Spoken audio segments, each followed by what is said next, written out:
thanks for everyone for coming. We have an exciting panel. If anyone was eavesdropping our insight session beforehand, you'll know that all of us are pretty passionate about what's coming next in terms of data infusion, addressable, programmatic, and we're excited to have this discussion.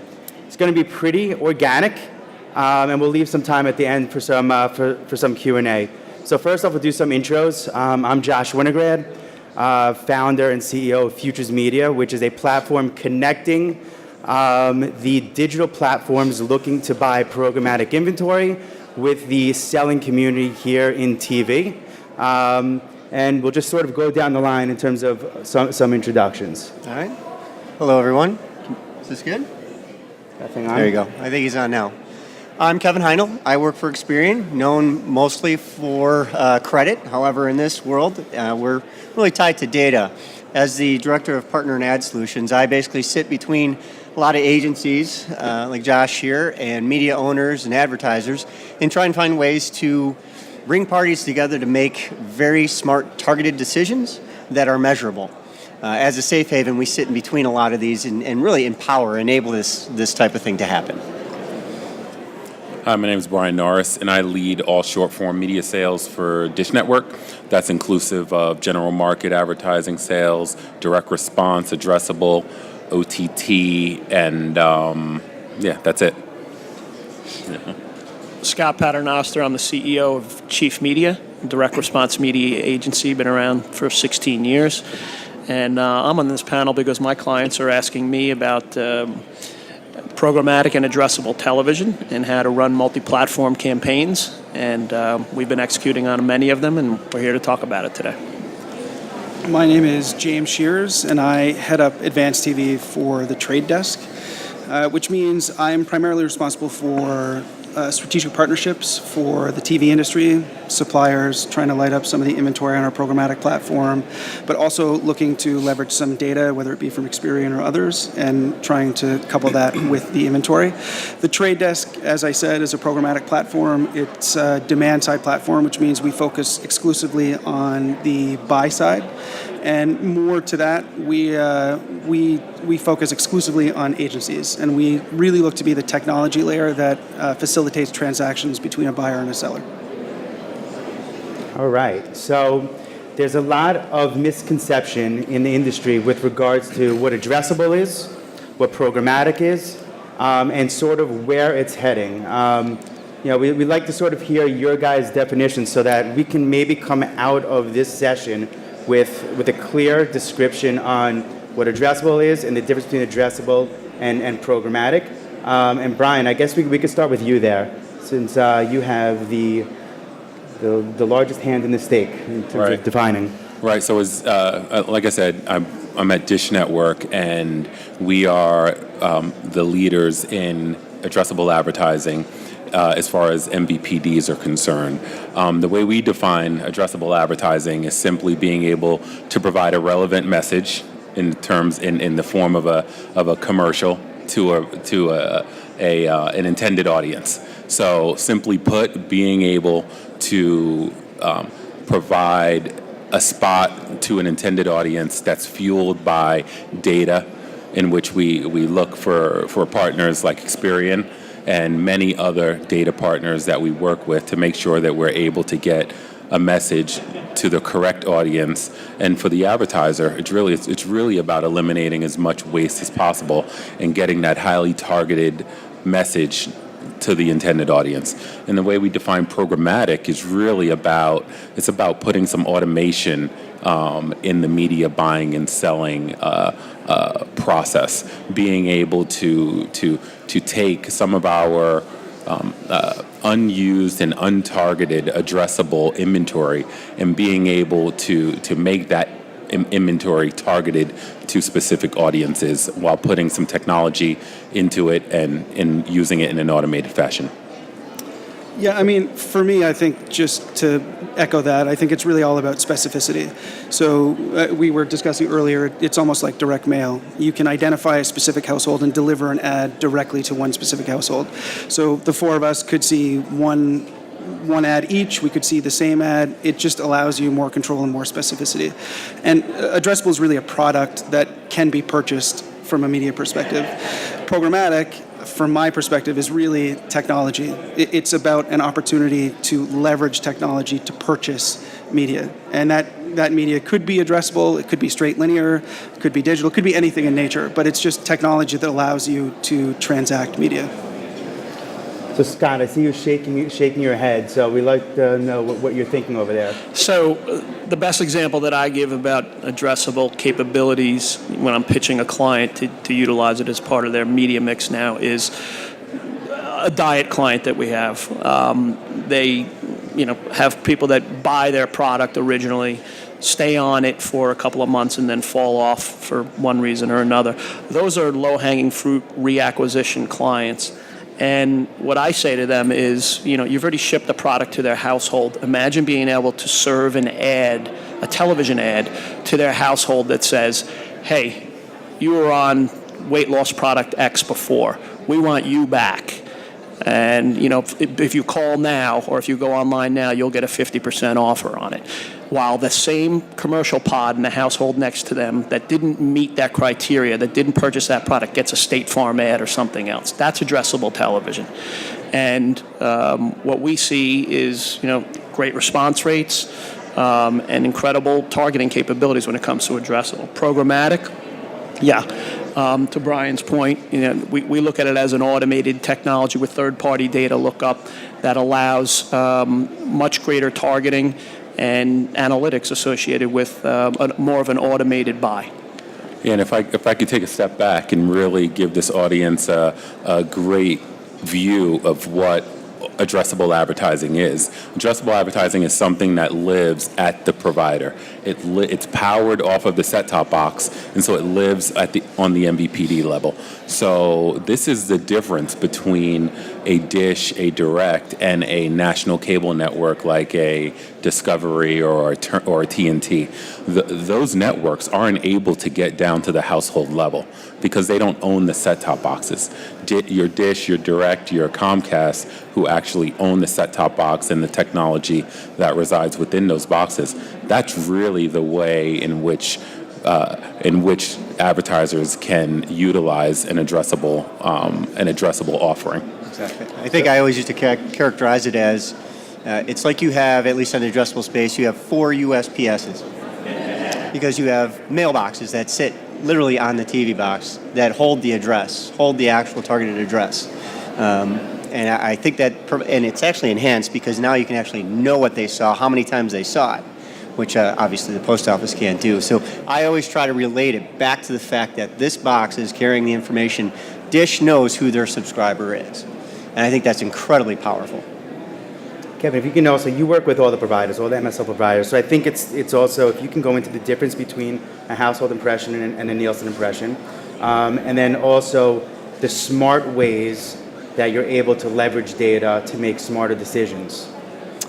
Well, the first question is going to get me in too much trouble, so I'm going to put it in broad terms. So Nielsen's based on panel data. Really, they use a lot of our data in coming with age and gender, and it's panel data, right? And it's extrapolated out.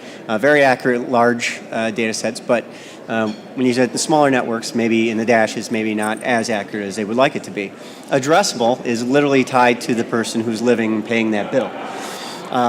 So when we actually help and assist with a lot of these targeting campaigns, we're looking at these people. Experian probably knows a lot about people. That helps in these targeting formats. So we can say if Brian's not in the market for a Volvo, he shouldn't see the ad. Where Kevin might be, he definitely should see the ad. And it's based on actual offline data tied to that household, not just based on a panel that is extrapolated out against a larger geographical area. Is that fair enough to say? Yeah. Without getting me in trouble? It is. And so when we're thinking about addressable and then by extension programmatic as well, why should the DR community be so focused on this? What's the opportunity? And I'll give everyone a chance to speak. Scott, if you want to... Yeah, I think it comes down to, well, in our industry, in the direct response industry, obviously, it's all about, ROI. And hyper-targeting at this level, in that example I gave, should always prove out, theoretically, if the targeting is working at the level that we expect it to be. And cutting out waste, potentially paying a premium to run an ad from a CPM standpoint, a straight cost per thousand standpoint, should ultimately net out for the marketer at the end of the day, because you're not paying for impressions that are theoretically wasted. And then on the sales side, you can see the benefit if you're managing your inventory and your average unit rate raises because you're able to sell your inventory higher. And then also have a leftover remnant pool as well to accommodate standard direct response. But to me, it's all about targeting, the right pricing, and the ROI with all these new technologies. Yeah, I'll add to that. I've been in the direct response space for over 13 years, all on the sales side. And what I've known and what I've seen consistently is that direct response advertisers are innovators, right? They are usually the first to step their foot into a different, untested, unproven sort of media. So the great example is when a new network launches, the first ones to take advantage of inventory on that network is going to be a direct response advertiser. And they usually reap the benefits of getting access to inventory that is not sought after by general market advertisers. So when we fast forward to now and the space that we're operating in with addressable, I think that it's really important that direct response advertisers take that same sort of innovative push into this space to make sure that they're doing we're talking about agencies, to make sure that they're doing what's right for their clients and what's best for their clients. Now, I'm not going to say, and I never tell a direct response advertiser that relies on volume of sales of a $9.95 or $19.95 product to take the step into addressable, because for those advertisers, there is some great value in the quote-unquote waste. But for those advertisers that sell bigger ticket products, maybe weight loss continuity programs, maybe skincare continuity programs, insurance, those type of products that have much higher customer lifetime value, addressable could be a real opportunity to provide something special for their advertiser. And by the way, not have such competition, because quite honestly, there are many direct response advertisers that have been reluctant and to take the step forward into the addressable space. So I think that the opportunity is really about becoming educated in the field. At Dish, earlier this week, we just released a report about the state of addressable and the opportunities available across many different categories, across many different data providers, in really an attempt to educate the marketplace, because we know once we educate advertisers and once we educate the agencies, it's going to be a snowball effect, and ultimately the overall business is going to benefit as a result. Yeah, just to piggyback on that, I think the really truly important thing about addressable is the measurement piece. It's really about accountability. Obviously, you can target, which is hugely valuable, but it's really understanding what happens in the back end. And what becomes increasingly important, probably evident to the advertiser, is that it's really about measuring to a metric that's important to you. And that metric could be anything. It could be driving sales, is what most people want to do. It could be trying to understand who your target should be so you can go out and buy more at scale. It's really, as Brian said, an opportunity to learn about your particular audience. And I think programmatic also allows for that in a different sense. There are lots of different data sources that you need to compile together, because programmatic today is really the only opportunity to buy addressable is through Dish. So there's not much scale within the programmatic space from an addressable standpoint, but it does allow you to think about how to segment that audience and to get learnings about how people responded to your advertising. Right. I tie into both of what you guys are saying, and the fact that a couple of years ago, we were proud, and we work with all four of the addressable providers that are out there right now. We would do a handful of campaigns, targeted campaigns, using our data, using other third-party data sources. Now we are inundated, thankfully, with campaigns, because people have become more comfortable with the idea of what addressable is. Beyond that, the measurement aspect of addressable is immense, because targeting without being able to measure how targeted actually are you. And whether you're big or small, the output of an addressable campaign, if you will, is learning. You learn if it worked, you learn if it didn't work, you learn what you should do next time. And I think that is incredibly powerful compared to a lot of the other linear type, non-measurable aspects. And with DR, and I'm probably the newest one in this room tied to the DR space, to be quite honest with you. Been doing data and targeting for decades now. But in coming here and listening to some of the sessions and learning more and more about your business, I see this a perfect fusion, really, of addressable and programmatic. I think they work very well, and hand in hand, it makes sense. The first one's out, try new things, inventories you can slice and dice, and then you can test different aspects. So whether you're looking at a specific addressable audience or need to scale up to get the overflow, you can do it. You can start to test it. So I can't wait for this to actually start to fuse together. Yeah, I'd also add that what you said was really important. James touched on the measurement piece, and you touched on the ROI. And what do both of those aspects have in common? DR advertisers have perfected both, right? They know it works.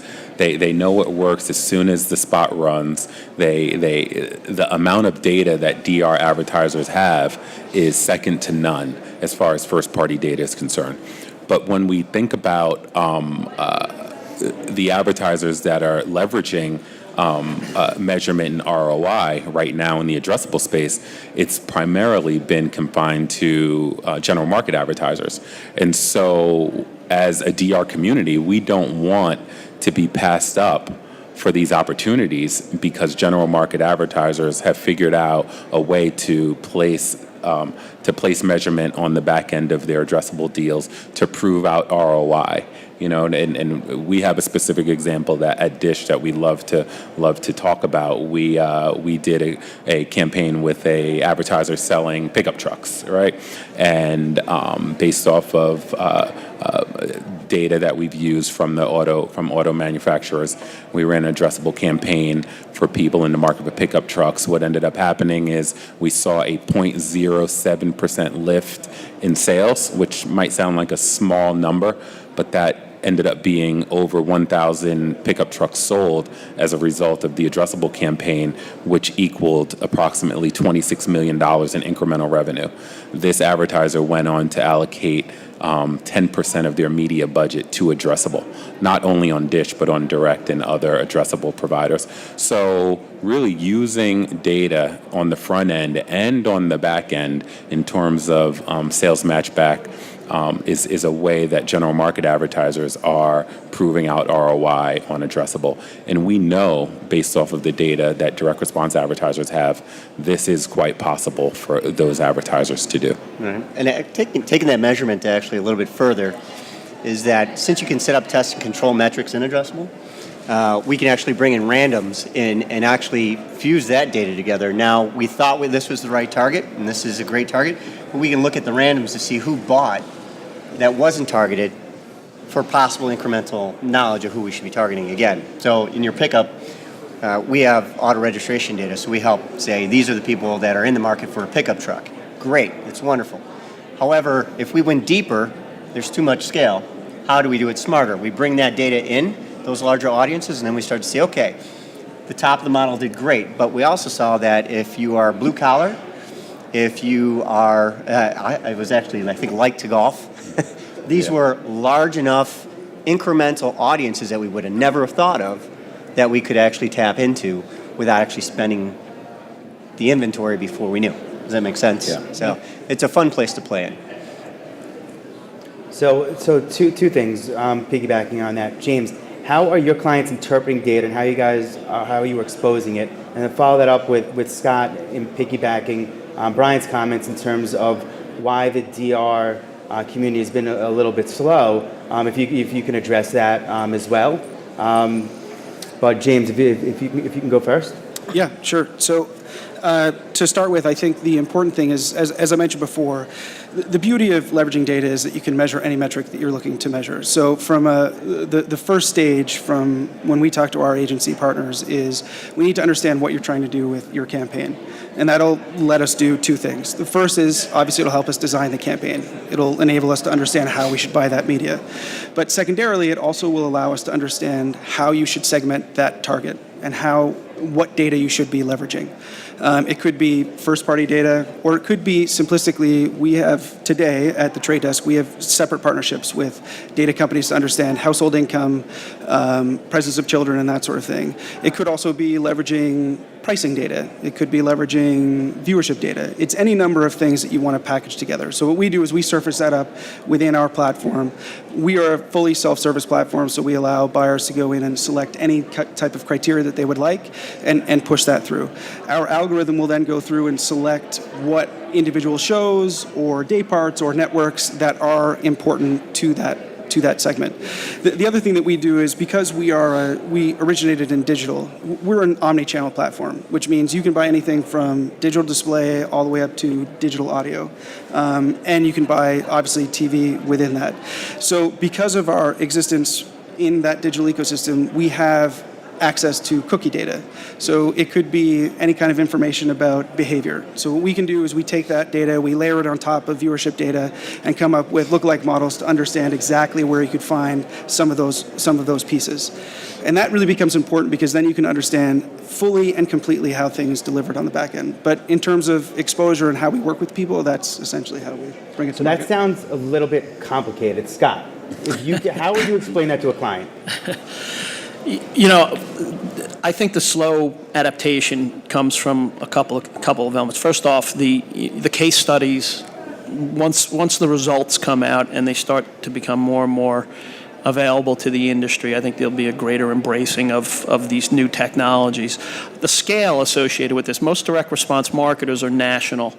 And the scale associated with executing on some of these campaigns is a little limited. You know, even if it's an addressable campaign, you're doing it on a national basis by having Dish, DirecTV, Comcast, Cablevision, and everyone else involved. You know, it's not 100% of their households. What your addressable household percentage is? What, Brian? Yeah, so we're in Dish is in 14 million homes. Our addressable footprint is a little over 8. So usually about 60% of a cable company's or a satellite company's homes are addressable. So think of that. And then think about creating the hyper-targeted profiles on top of it. Now, again, if your cost per acquisition is equal to or superior to a standard direct response campaign, the size of the campaign should almost be insignificant.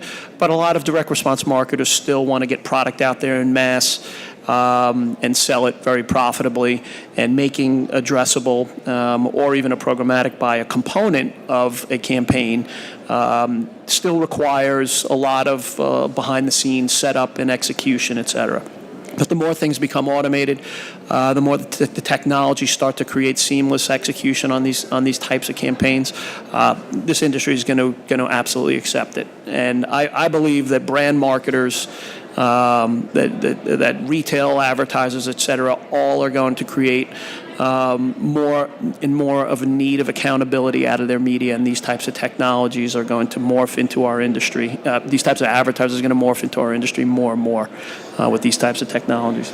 And if I could just piggyback on what Scott said, I think he hit on something that's really important.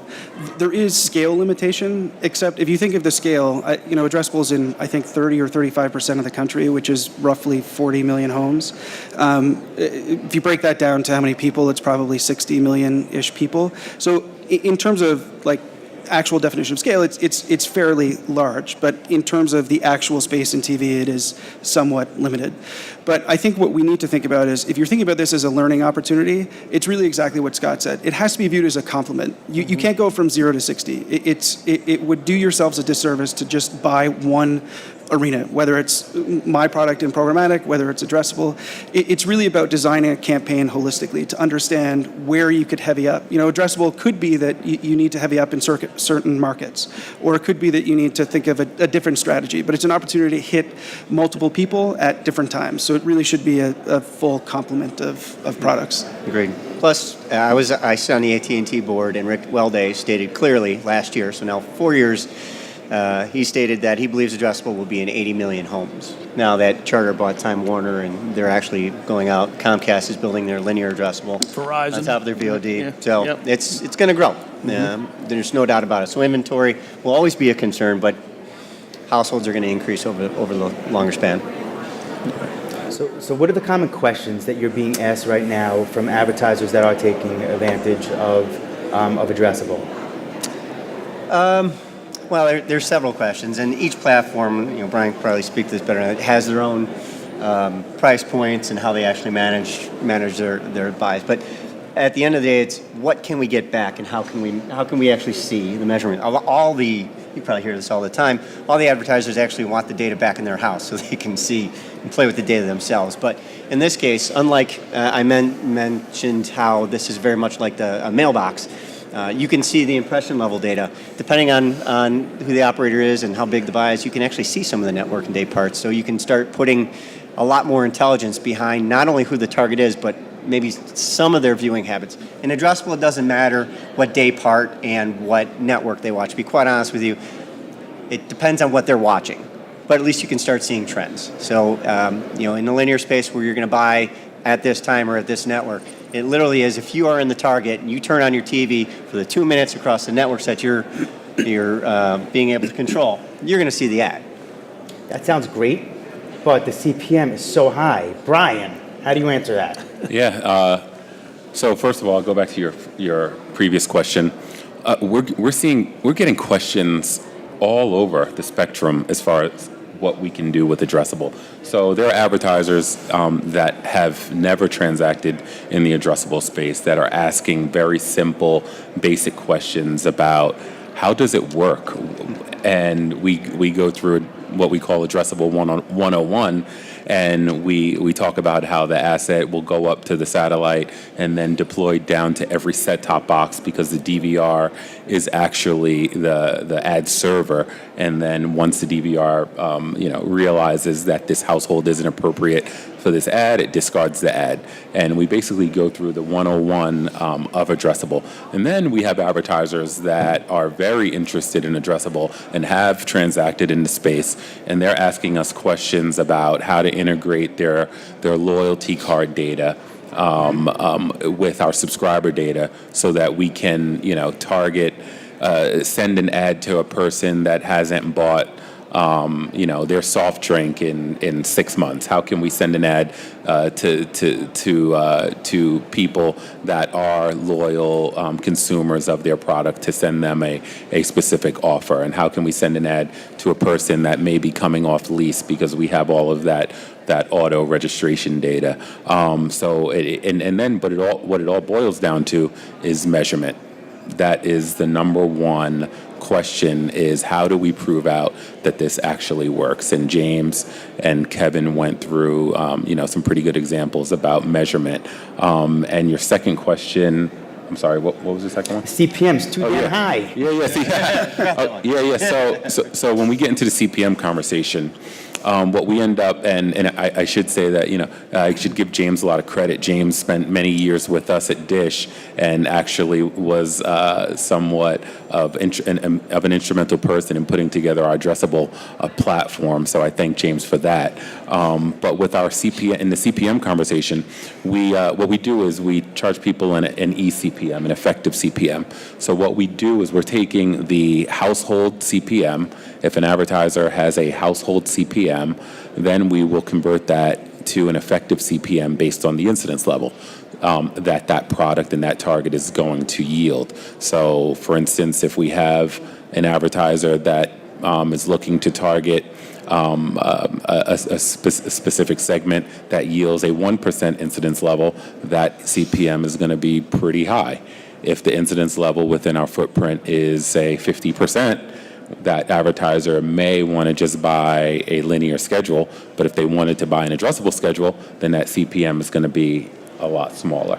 So I think that it's really important for advertisers not to be scared away by the CPM, knowing that we're eliminating a great deal of the waste. Now, it's not completely possible to get rid of all the waste because we're selling addressable on a household level, and I'm not targeting the mom in the bedroom with a specific ad and the dad in another room with another ad. That we think is going to be a little bit creepy, but we are targeting on the household level, so there is a little bit of waste built into there. And again, to my point before, that CPM should be insignificant after a while. Right now, a direct response marketer is going to look at that, or an agency will look at that and say, there's not a chance this is going to work. But when you have more and more case studies of it working, and you can start to speak to this way, and really evaluate the value of that media on an ROI basis, I think that's when our industry is really going to start to embrace this opportunity. Yeah. For me too, it's actually less about the CPM. I mean, obviously that's the currency and that's what people look at, but from an actual out-of-pocket expense is for me when it really becomes more interesting. So to Brian's point, your CPM might look really high, but if you had a $100,000 campaign, as an example, that you were trying to hit moms with kids who eat Cheerios or those in market for a car or something, that $100,000 is being spent, and there is, I guess you could argue, somewhat of the waste, but you're targeting those households that are only in market for your product.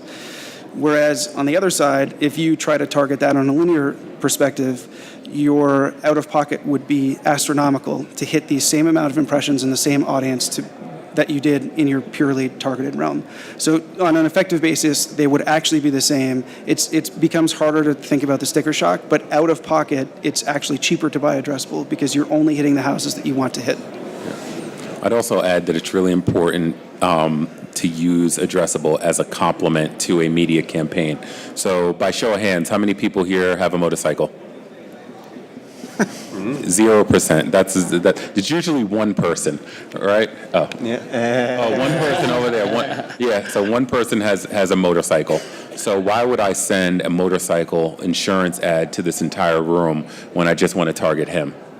And so just by targeting him and eliminating the waste, there's some incredible value in that. So that's a really, really powerful example of how the insurance advertiser can target the masses with the auto insurance spot, but then drill down for the motorcycle insurance to target the gentleman over there. And I can tell you there's about 11 million motorcycle enthusiasts in the population. So there you go.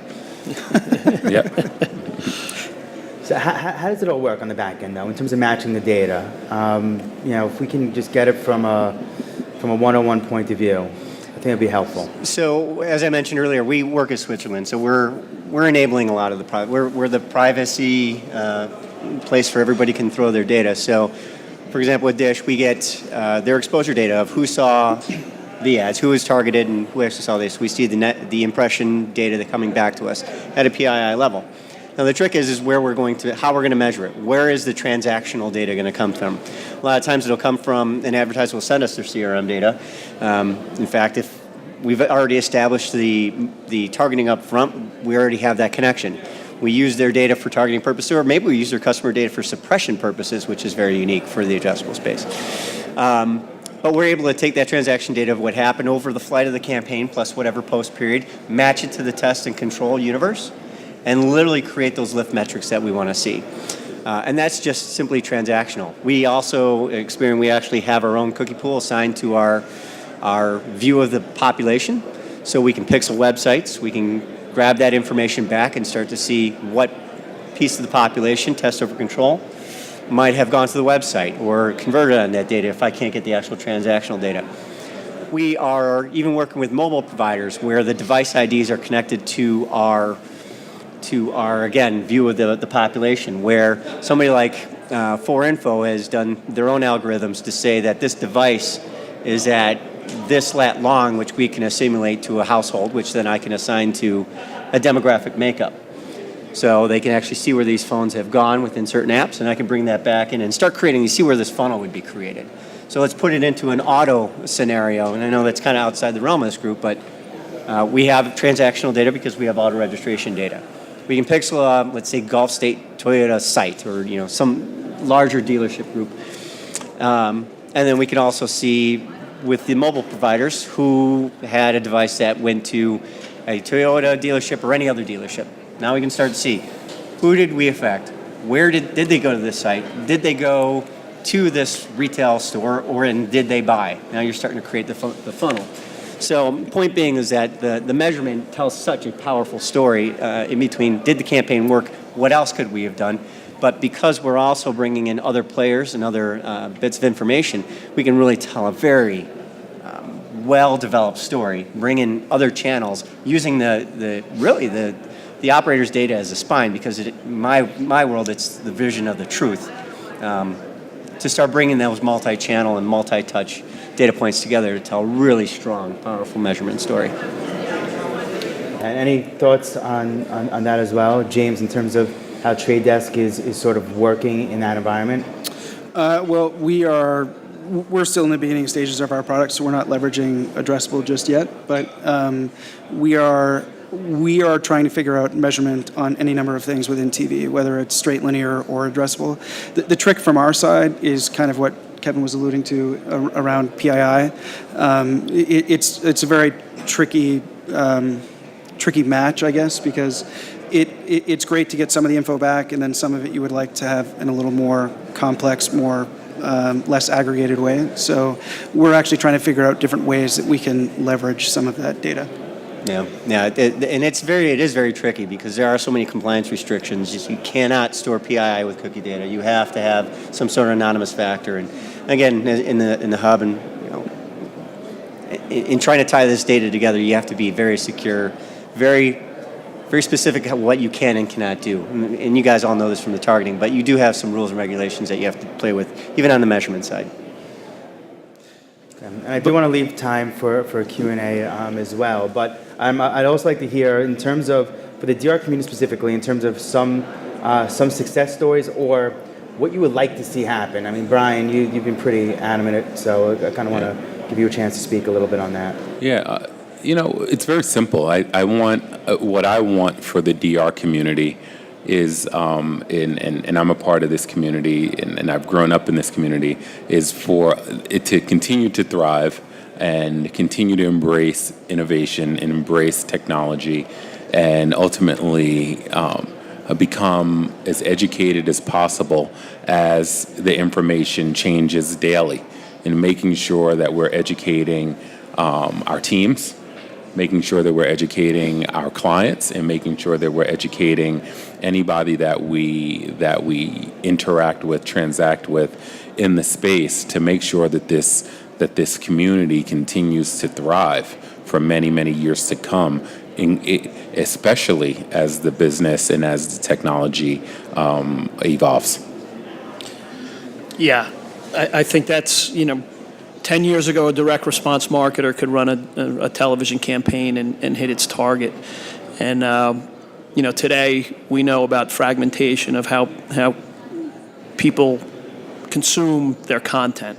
Multi-screens, multi-platforms, et cetera. I mean, I have a son in college. He has a cordless television, and they consume all their data in a streaming environment. So how do you reach those kids?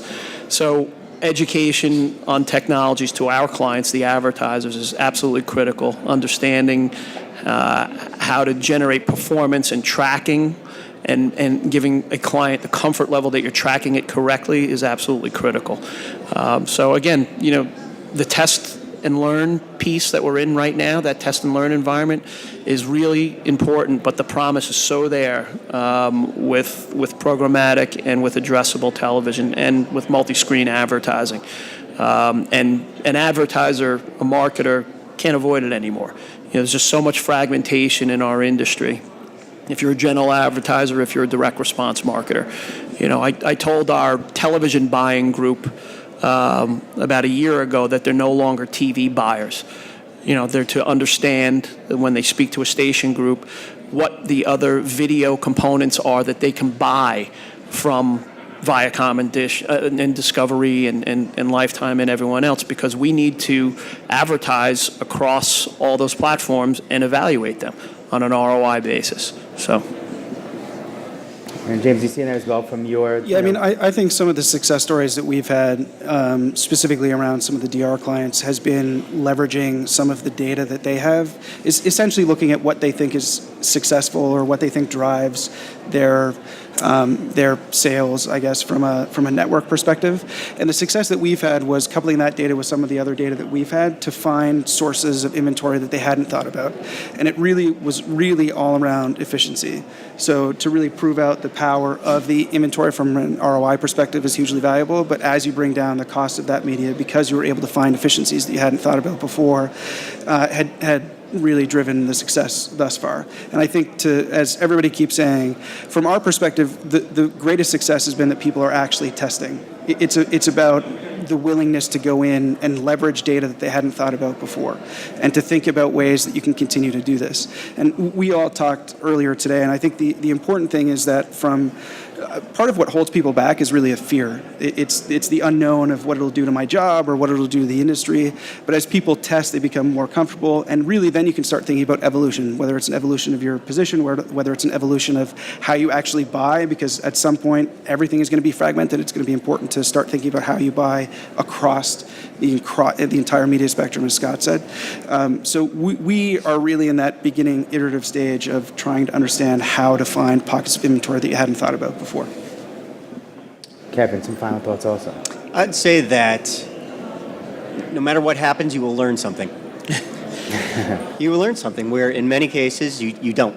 You infer, it's projected. In this case, you're going to learn something. So be bold, but trust. The three guys to my left here and the one man to the right, they know what they're doing. Trust those who've been doing it for a while, and they'll guide you along the way.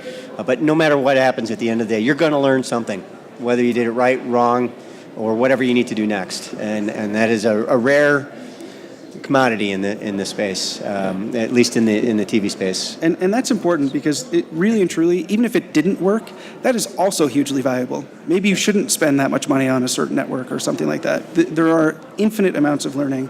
And from our perspective, when I ran Addressable, some of the most interesting learning was when it didn't work.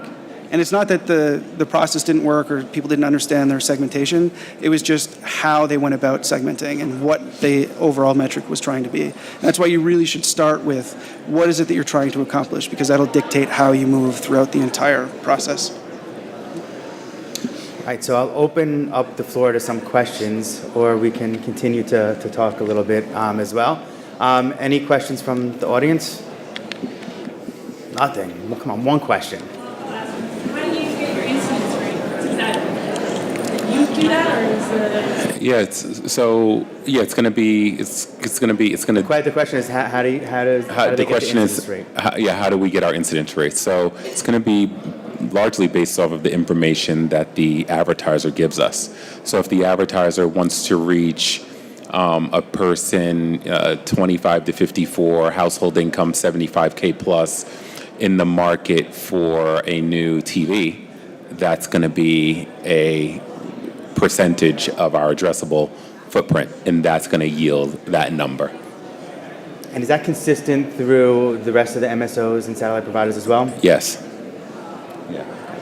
Any more questions? But pricing's different though. The more targeting you get, the more targeted you get, the higher CPN. Right. Yeah, obviously. Right. How do I know how specific I can be? You can send as specific information as you please to us, and we talk it over with my buddy Kevin or another data provider that you may or may not have a relationship with, and we'll tell you what that incidence level is in our footprint. That incidence level may be 0.5%, right? And usually when an incidence level is that low, we probably would not push you into doing an addressable campaign. But if you have your own data, if you have your own first-party data that you'd like to marry with our first-party data, again, we'll send it over to Experian as a third party to scrub that data to find out where we match up. We'll get some really good information from that. But really, we're happy to provide as much or to take in as much information as possible, and then we'll give you back our suggestion on the back end. You'll look at campaigns, like some of our advertiser clients will come to us with their wish list of multiple targeting criteria, and it'll generate a very high CPM response from the cable and satellite companies. And then you basically look at it and say, okay, well that component, that criteria isn't as important, so let me take that at least out of the mix. And then you get more households, and you get a lower CPM, which may or may not be the right marketing decision, right? But you need some form of scale, to basically, hyper-target it to the point where you're only going to reach 1,000 households on the Dish network is not worth doing the test. It's not statistically valid. So there's that. You constantly play, and the Experian folks are great with just doing all the lookups and then doing the matches and coming back and saying, okay, here's a revised version. So you should always feel like you should ask for all the different options when it comes to your target. Yeah, I mean, the first is you need to understand, number one, what your metric that you're trying to measure, first and foremost. That will dictate how low you want to go in terms of granularity. The one thing to keep in mind, though, is you need statistical relevance, right? You're not going to get any learnings back. So if you thought of the most important thing from an addressable perspective is the learning you're going to generate back. So you need to make sure you have enough scale that you're actually going to report back all of the data. The thing to remember about TV is it's not quite digital. In digital, everybody's reporting back through cookies. In TV, not every household in the addressable universe reports data back.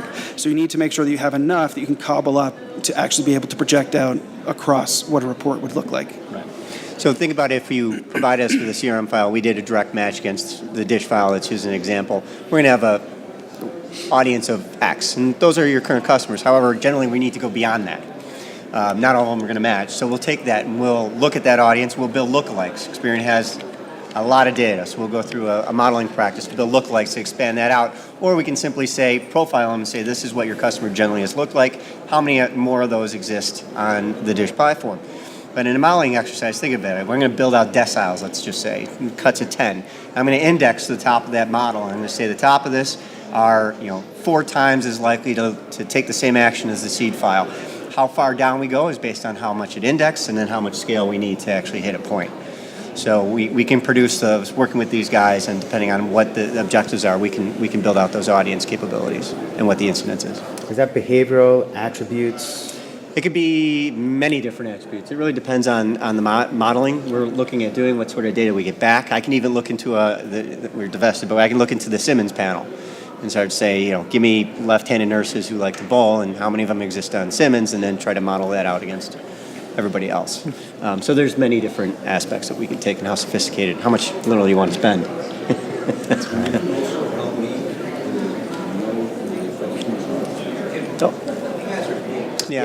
So can we help him understand who his customers are? And Scott, also, if you want to chime in as well. Short answer is yes. Depending on what data am I going to get and how much am I going to get of it. But yes. Correct. I mean, not knowing what you're selling or who your customers, there may be other ways for me to get at it. My friend at the other end of the table is going to give you a different answer depending on what sort of online or offline data attributes. I think it depends, right? Like the way that addressable works is it could work on a name address. So if you have name, you could figure out what your target is. Or, Experian also has many different modeled attributes, right? So if you're looking for the left-handed nurse, or depending on what your product is, if you're looking for heavy users of, smartphones or heavy users of something, the chance of them not having something is fairly remote. So there is an opportunity to sit down with them to think about how you would generate enough scale. Yeah, so your first-party data, your customer list, can be given to Experian, and they can create that profile and project it out on a much greater scale. Right. Yeah. Or, if your customers are waistband people, we can look at our own Simmons data, or we can look at our own, Right. self-reported data and build out from there. It really depends on what's available.